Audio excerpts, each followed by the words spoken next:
Hello everybody, welcome back to Gaming Instincts TV. This is Joseph here. Today we're going to be looking at the Nintendo Switch version of Dragon Quest Builders.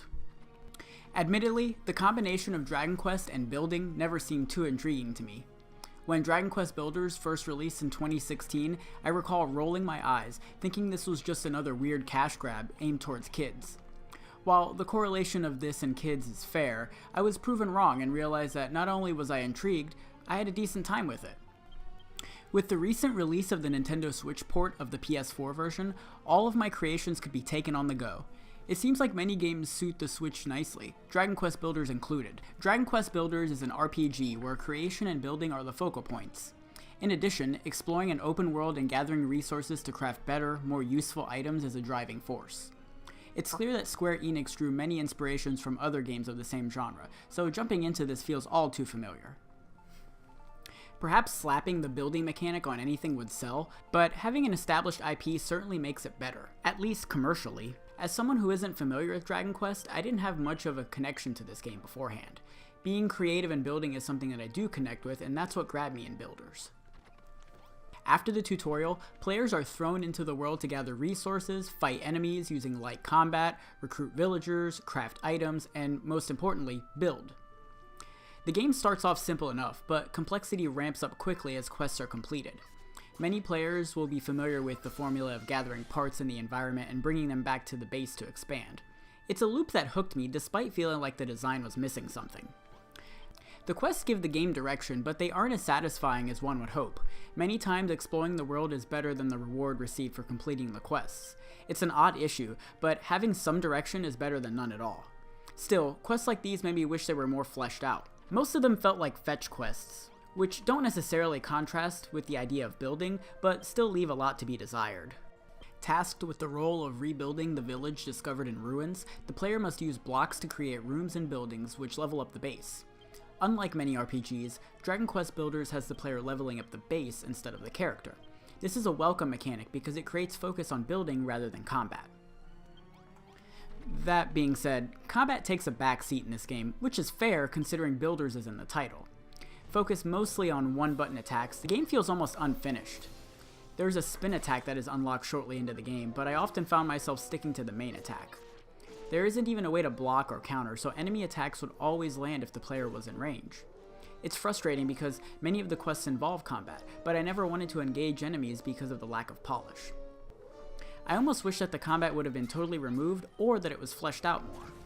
Even stranger is that there is no real consequence for dying. The only penalty is that half of the items are dropped, but players may retrieve them if they choose.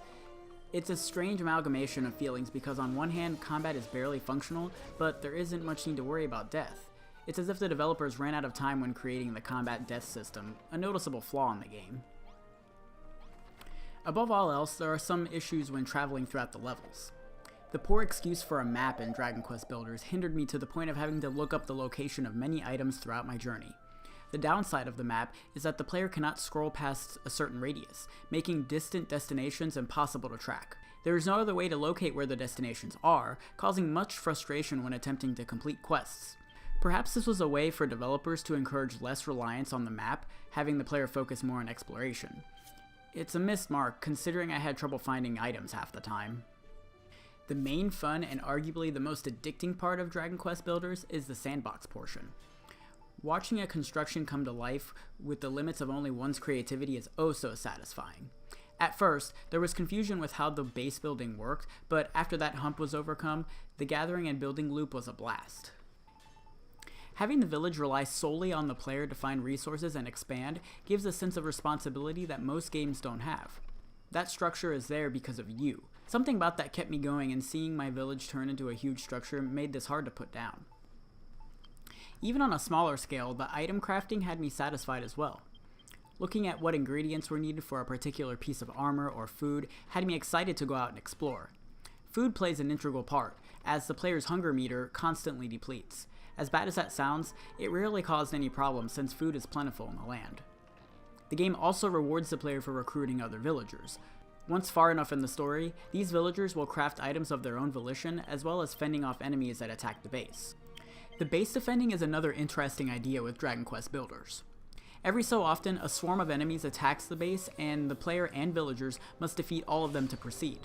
Unfortunately, these instances weren't as fun as they could have been due to the overly simplistic combat. I often wish these sections were done in a turn-based tower defense style, like Plants vs. Zombies.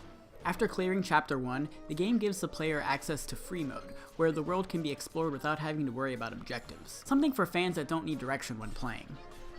Aside from the many issues with the game, it does have its merits. For example, the writing is strong, making me look forward to character interactions. Some of the dialogue had me laughing out loud. Since the game does not feature voice acting, strong writing carries the narrative here. It's a treat to come back from a quest and talk with a funny, witty character. Other than the benefit of having this on the go, there aren't many advantages to playing the Nintendo Switch version over others. There is some exclusive content, the Dragon Quest Game Pack, that features retro customization options. Performance-wise, the game never gave me any issues, running at 60 frames per second while docked with a 720p resolution. Interestingly, the game runs at 30 frames per second while in portable mode. Dragon Quest Builders is guilty of having various intriguing ideas executed poorly. The combat is dull, trying to locate objectives is obtuse, and the lack of rewards from quests make it hard to want to progress. Despite all this, exploring the world and base building was some of the most rewarding gameplay I've experienced in a while, and having it on the go made it even better. I only wish the other ideas were more fleshed out to make this a better package, especially at the $50 price point. Our final verdict for Dragon Quest Builders on the Nintendo Switch is a 6.5, a fair game. Have you picked up Dragon Quest Builders for the Nintendo Switch? What did you think of it? Let us know in the comments below. Gaming Instincts TV will be leaving you right here. Don't forget to like and subscribe if you enjoyed this video, and hit the notification bell to stay up to date and know when a new video is ready for your viewing pleasure. Also, check out our official website at gaminginstincts.com for latest daily news, featured articles, reviews, and more. Peace out, everybody.